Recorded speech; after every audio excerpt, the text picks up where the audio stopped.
Selamat pagi, Assalamualaikum warahmatullahi wabarakatuh. Shalom, Om Swastiastu, Namo Buddhaya, dan salam kebajikan bagi kita semua. Yang saya hormati Ibu Etsa Purbarani, SPD MPD, selaku dosen pengampu mata kuliah Bahasa Indonesia, dan teman-teman yang saya cintai dan saya banggakan. Marilah kita panjatkan puji dan syukur kehadirat Tuhan Yang Maha Esa atas segala rahmat dan karunia-Nya, sehingga kita semua dapat berkumpul dalam keadaan sehat. Pertama-tama, izinkan saya memperkenalkan diri. Saya Salsabila Kurnia sebagai Duta Pendidikan Bahasa Indonesia. Usia saya 18 tahun, saya berasal dari DKI Jakarta, dan sekarang saya berkuliah di Universitas Negeri Jakarta. Hadirin yang berbahagia, pada kesempatan kali ini saya akan menyampaikan sebuah pidato mengenai tren penggunaan bahasa Indonesia di kalangan idola K-pop. Siapa yang tidak mengenal K-pop? Di zaman milenial ini, popularitas K-pop tengah meningkat drastis dan menyebar di berbagai belahan dunia termasuk Indonesia. Pada tahun 2019, Indonesia berada pada peringkat ketiga negara yang paling banyak membicarakan tentang K-pop dalam sosial media Twitter, serta menempati posisi kedua untuk penayangan video-video K-pop di YouTube. Hal ini membuktikan bahwa antusias penggemar K-pop di Indonesia tidaklah sedikit. Para idola K-pop pun menyadari banyaknya penggemar di Indonesia memiliki pengaruh besar bagi mereka. Mereka pada akhirnya mempelajari bahasa Indonesia dan membuat konten-konten bertema Indonesia. Selain itu, para idola K-pop ini belajar bahasa Indonesia agar mereka lebih dekat dengan para penggemar.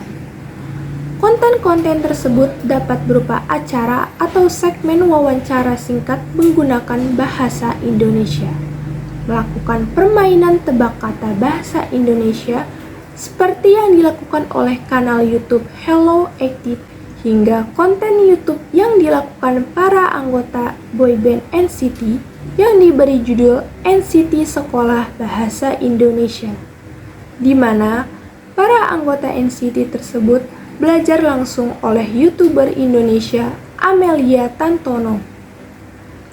Tidak hanya bahasa formal, mereka juga diajari menggunakan laras informal dari bahasa Indonesia.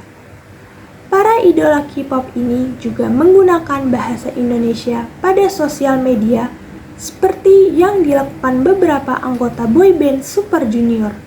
Mereka menunjukkan kemampuannya berbahasa Indonesia di Twitter.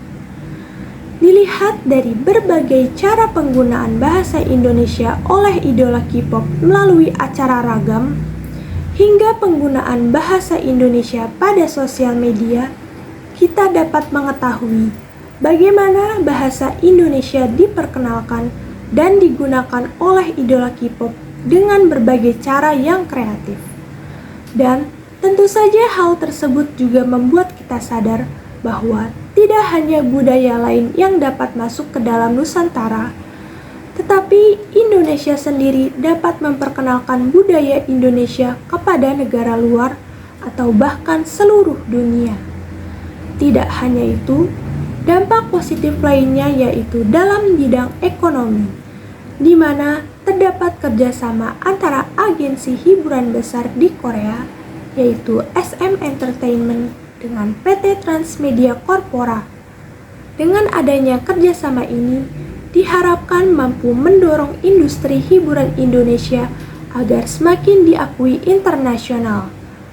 Kemudian, dampak positif dalam bidang sosial budaya seperti adanya forum bilateral antara Indonesia dan Korea, di mana dalam forum ini, Indonesia dan Korea Selatan memiliki visi yang sama dalam bentuk kegiatan stimulasi, evaluasi, dan rekomendasi permasalahan-permasalahan sosial budaya. Salah satu satu bentuk kerjasama sosial budaya tersebut adalah dengan adanya jurusan bahasa Korea di berbagai universitas ternama di Indonesia. Dan juga sebaliknya, terdapat jurusan bahasa Indonesia dan sastra Indonesia di universitas besar di Korea Selatan, seperti di Hankook University of Foreign Studies atau HUFS. HUFS menjadi perguruan tinggi pertama yang berkolaborasi dengan Kedutaan Besar Republik Indonesia KBRI Seoul untuk program BIPA atau Bahasa Indonesia bagi Penutur Asing. Dengan adanya program ini, pemerintah berharap dapat meningkatkan eksistensi bahasa Indonesia di kancah internasional. Saya selaku Duta Bahasa Indonesia mengajak kepada hadirin sekalian untuk terus berbangga menggunakan bahasa Indonesia. Mari kita gunakan bahasa Indonesia yang baik dan benar, karena dengan berbahasa yang baik dan benar akan membangun jati diri dan karakter bangsa, serta sebagai bentuk perwujudan cinta tanah air. Utamakanlah bahasa Indonesia, karena tantangan yang terjadi di kota-kota besar saat ini adalah penggunaan bahasa asing pada iklan yang merajalela. Kita boleh menguasai bahasa asing, namun jangan sampai tergantikan dengan bahasa utama kita, yaitu bahasa Indonesia.